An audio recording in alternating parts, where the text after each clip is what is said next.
അമ്മ ഉറങ്ങി. നന്നായി. അമ്മ ഇല്ലാതിരിക്കുന്നതാണ് നല്ലത് എന്ന് എനിക്ക് തോന്നി. എന്താ? അവളുടെ കാര്യത്തിൽ അച്ഛൻ്റെ തീരുമാനം എന്താണ് എന്ന് എനിക്കറിയണം. ഏതവൾ? എന്ത് തീരുമാനം? അച്ഛാ, സത്യം എന്താണെന്ന് എനിക്കറിയാം, അച്ഛനും അറിയാം. പക്ഷെ അച്ഛൻ്റെ ഈഗോ അനുവദിക്കുന്നില്ല അത് തുറന്ന് സമ്മതിക്കാൻ. അവളുടെ അവസ്ഥ സങ്കടമാണ്. ഇനിയുള്ള കാലമെങ്കിലും അവൾക്കൊരു ജീവിതം ഉണ്ടാവണം. Induchoodan, stop it. എന്റെ ഈഗോ, യെസ്, എന്റെ ഈഗോ അതെന്റെ ക്യാരക്ടറിന്റെ ഭാഗമാണ്. ആരുടെ മുമ്പിൽ അടിയറ വെക്കില്ല.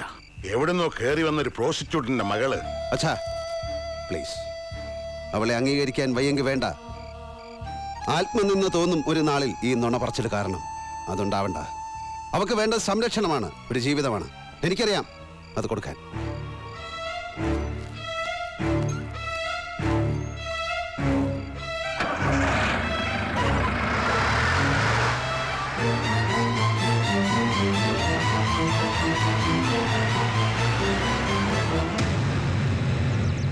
ശാരദാമ്മ കുത്തി കുത്തി ചോദിച്ചു പാർവതി ശാസ്ത്രിയുടെ കാര്യം. അങ്ങനൊന്നും നടന്നിട്ടുണ്ടാവില്ല എന്ന് മാത്രമല്ല, മേനോൻ സാർ ആ സ്ത്രീയെ കണ്ടിട്ട് കൂടി ഉണ്ടാവില്ല എന്ന് ഞാൻ പറഞ്ഞു. ഇന്ദുചൂടനോട് സത്യം അതല്ല എന്ന് പറഞ്ഞ സ്ഥിതിക്ക് ഇനി അതിൽ തന്നെ ഉറച്ചു നിൽക്കുകയായിരിക്കും നല്ലത്. ഞാനായിട്ട് ആരോടെങ്കിലും എന്തെങ്കിലും പറഞ്ഞൊന്നും കേൾക്കൂല. തനിക്കെന്തോ പറയാനുണ്ടെന്ന് പറഞ്ഞ?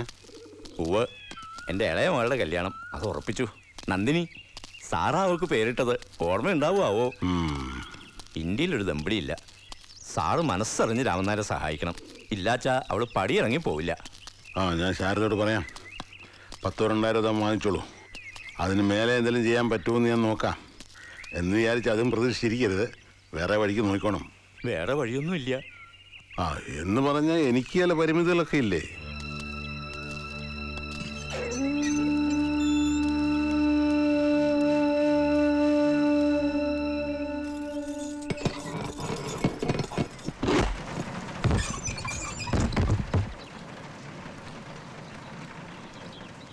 അദ്ദേഹം ഇല്ലേ ഓപ്പോളെ?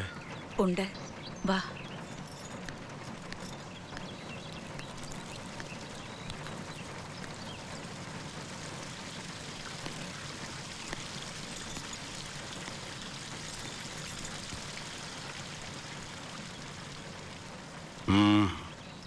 അച്ചു അത് തീരുമാനിച്ചു എന്നാ പറയണേ. അയാളെ തടയാൻ ഒരാൾക്കേ കഴിയുള്ളൂ. സ്വന്തം ചോരയിൽ പിറന്ന കുട്ടികളാ. മകൻ മകൾക്ക് പുടവ് കൊടുക്കാന്ന് വെച്ചാ അരുതാത്ത ഒന്നും നടക്കാതിരിക്കാൻ അവനെ ഒന്ന് കാണണം. അച്ഛൻ്റെ മുഖത്ത് നിന്നും സത്യം അറിഞ്ഞാൽ മാത്രമേ അവൻ വിശ്വസിക്കൂ. ഇവിടെ വന്ന് ഉപദേശിക്കാൻ മാത്രമുള്ള യോഗ്യത ചന്ദ്രഭാനുവിനില്ല. എന്നാലും പറയാ, ആ സത്യം അതങ്ങോട്ട് അംഗീകരിച്ചേക്കും. ഓപ്പോളിനെ ഓർത്തിട്ടാണേ മടിക്കണ്ട. 2 കൈ നീട്ടി ഓപ്പോള് സ്വീകരിക്കും ആ കുട്ടി. ഞാനൊരു നാട്ടുംപുറത്തുകാരൻ, ശുദ്ധന. പഠിപ്പും ബുദ്ധിയും കുറയും. എന്നാലും പറയാ, മുഖം രക്ഷിക്കാൻ ഒരു വലിയ സത്യം മറച്ചു വെക്കുക, അത് ശരിയാണെന്ന് എനിക്ക് തോന്നണില്ല.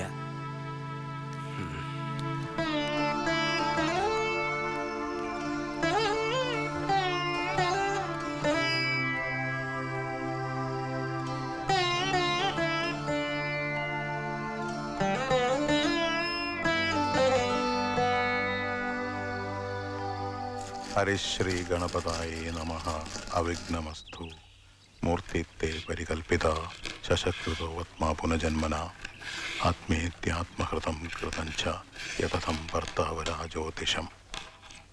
ജന്മരാശിയിൽ വ്യാഴനും ബുധനും, 8-ാം ഇടത്തിൽ ശുക്രൻ, 7-ൽ ചൊവ്വ.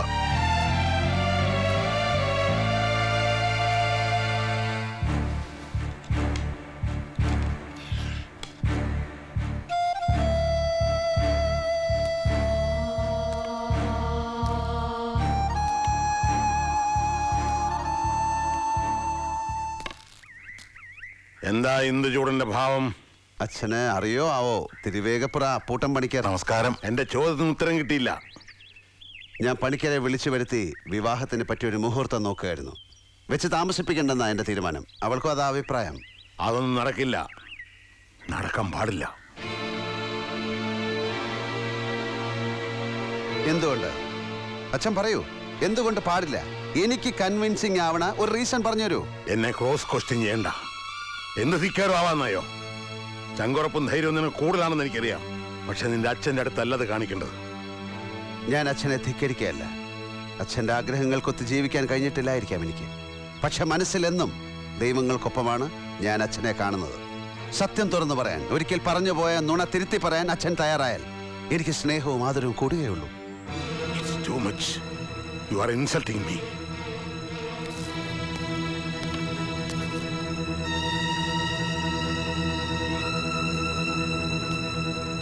അച്ഛനെ അവമാനിച്ച് തൃപ്തിയായെങ്കിൽ നിർത്തിക്കൂടെ നിനക്ക്?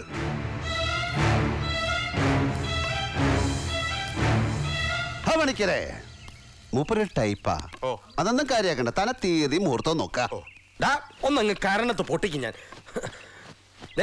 നിനക്ക് കുട്ടിക്കളി കളിക്കാനുള്ള ആളാ മാറഞ്ചേരി കരുണാകരൻ. എടാ, അദ്ദേഹത്തെ വിസ്തരിക്കാൻ മാത്രം നീ ആളായിട്ടില്ല. എടോ പണിക്കരെ, കവടിയും പലകെടുത്ത് സ്ഥലം വിട്ടോളൂ. പണിക്കരെ പോയ കാലം മുടക്കി ഞാൻ നോക്കടോ.